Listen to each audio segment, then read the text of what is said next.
युग में मलिनता की प्रधानता रहेगी। शरीर अपवित्र,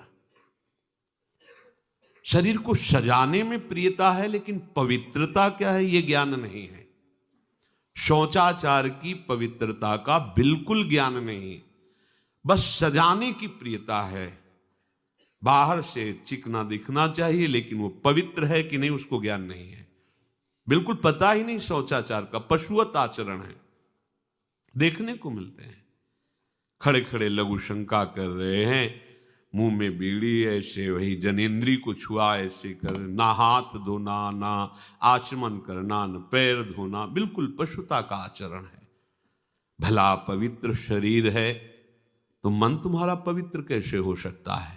तुम्हारे आचरण अपवित्र हैं, तुम्हारा शरीर पवित्र है। शौच गए वैसे ही, जैसे हाथ धोया उससे साबुन जो बस ऐसे निकल पड़े, कपड़ा वैसे सब अपवित्र, पूरे घर में वो पूरा घर अपवित्र। तो समझते हैं कि हम बहुत स्वच्छ, बहुत वीआईपी हैं। वीआईपी का मतलब बहुत अपवित्र हैं, उनको ये ज्ञान नहीं। और एक रंग चढ़ा है नए समय में, जूता मोजा पहनकर भोजन पा रहे हैं।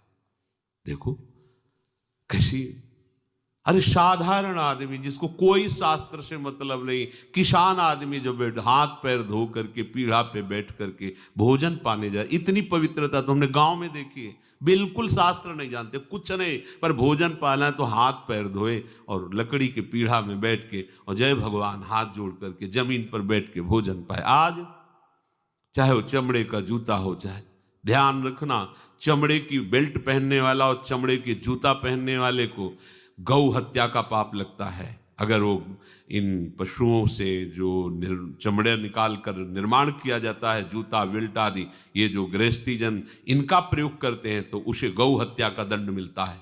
क्योंकि आप पहनते हैं, उसमें आप सहयोगी हुए, आप उसको प्रोत्साहन बढ़ा रहे हैं गौ हत्या का।